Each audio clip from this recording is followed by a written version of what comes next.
Hello, everybody out there on the interwebs. My name is James Murwa, and welcome to episode 39 of the Writing Africa podcast. Our focus today is Niyi Osundare, the Nigerian professor who lives between the US and Nigeria. We start, however, with a bit of house cleaning. It's been a long week since we last did the podcast. We start by saying goodbye to legendary UK novelist Alex Wheatle. He passed away from prostate cancer in the UK on Sunday. We wish to send our condolences to his family and friends. May you rest in peace, Alex Wheatle.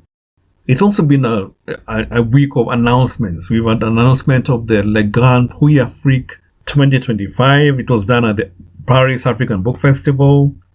We have an announcement of the Awele Creative Trust Short Story Award. That was the long list. We had a long list of the Jalak Prize. It's a UK prize. We had an announcement of the finalists for the British Science Fiction Awards. We had the announcement of the shortlist for the Australian Book Industry Awards, which had one African in there you might have an interest. The Malawi Writers Union also announced that they have a new short story prize. So if you're Malawian and you're listening to this, please prepare your short stories and enter the prize.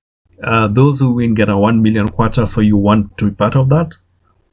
You can find all this information at writingafrica.com. Please remember to support our project monetarily, on Patreon, starting at $3 a month, on PayPal, Ko-fi, mobile money. And you can get all this information at writingafrica.com/donate. So let's get to our focus today. So when we speak about African letters, we tend to speak about much older senior citizens of the trade. Those who attended the Makerere Festival in 1962 and were subsequently in the earlier series of the Heinemann Writers series. People like Chinua Achebe, Ngugi wa Thiong'o, Wole Soyinka, Ama Ata Edu, people like those. Or we tend to think about the guys who came after 2000. We're talking about people like Chimamanda Ngozi Adichie, Binyavanga Wainaina, Leila Abulela, Chika Onigwe, Yvonne Adhiambo War, Nick Mklongo, Brian Chikava, people like that. We rarely speak about those literary practitioners who started their careers in the 80s and the 1990s. The middle children of modern African literature. And today we'll try and focus on one of the leading people who are in that space, Professor Niyi Osundare. Of course, we picked him because March is his birthday month. He turned 78 and on March 12th. And, he had an event celebrating him at that time. So I figured, let's pick him, this great old man of Nigerian and African poetry. I met him for the first time at the Hargeisa International Book Fair when Nigeria was a country focus in 2015. I had a great time. I learned a lot from the man. And when you start your journey in African letters, you cannot know everybody. It's too big. You can't be a specialist in African literature. After I met him, I left and I tried to learn more about him. I was like, wow, this is a really, really impressive man.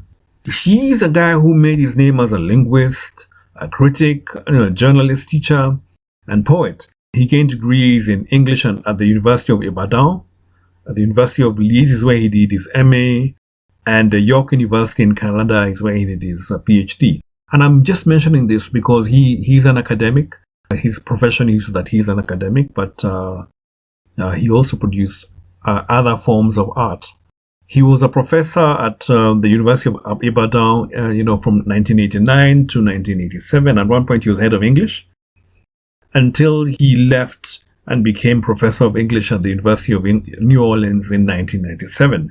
Currently, he's Emeritus Distinguished Professor of English at the same University of New Orleans. So he was there for quite a long time. Talking about his work, he came into the scene when the fathers of Nigerian literature at the time were people like Christopher Kebo, Wole Soyinka, Michael Echeruo, J.P. Clark. And these guys borrowed a lot from, very, very Eurocentric traditions. I mean, these are people who were working during the colonial period. So a lot of what they did was borrowed heavily from the Europeans, and then they tried to Africanize it. Niyi Osundare was the leading poet in a group of people who were trying to move away from that very, very, Euro-modernist method of looking at things.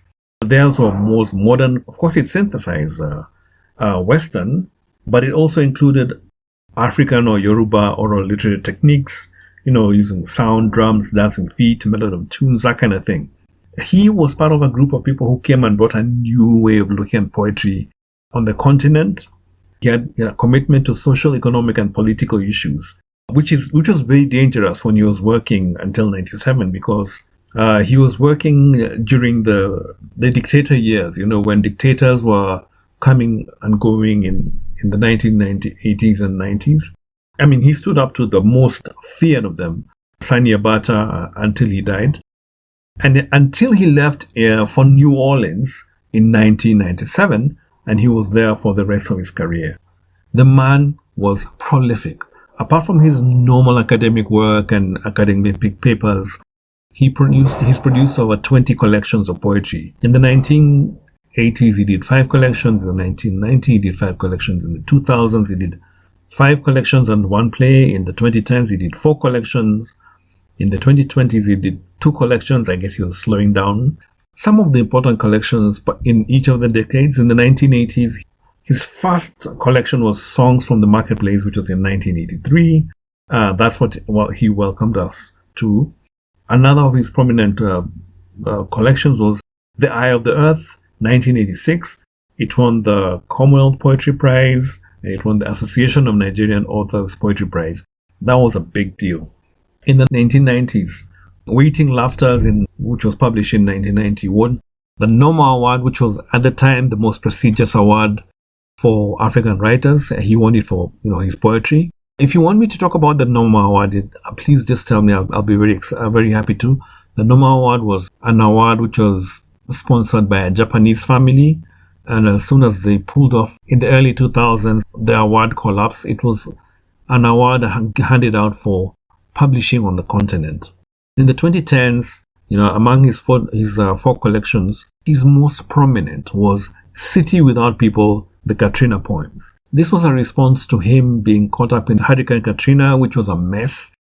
We all know that Hurricane Katrina basically pulverized New Orleans, which is his adopted town, and he wrote several poems, talking about that. In the 2020s, his collection Green Signs of Our Ailing Planet in 2022 was a sequel to one of his 1980s poems. Apart from the Nomas and the Commonwealth Prize, he also won many awards for his work. He's won the National Order of Merit of Nigeria. He's won the Bao International Poetry Prize. That one he won in China. The American Furious Flower Lifetime Achievement. He was one of the awardees in 2024. He won the Golden Kios Mederevo, its award at the Serbian Poetry Festival. He's been winning a lot of awards for his work. I mean, people recognize what he's been doing. And it's not just awards, of course. I mean, this is a man who's been attending festivals, literary festivals on the continent and off the continent. He's been a festival headliner at the Ake Festival. And in 2015, there was a festival which was held in his honor for the first time. It was Niyi Osundare International Poetry Festival. It's been held annually until, last year they had an edition of the festival. We're looking forward to what happens in 2025. And then there was also the annual Niyi Osundare Colloquium organized by the Association of Nigerian Authors at the Ekiti chapter in collaboration with the Ekiti State University. So this is a man who's highly respected by the people in Ekiti State and, of course, the people in Nigeria.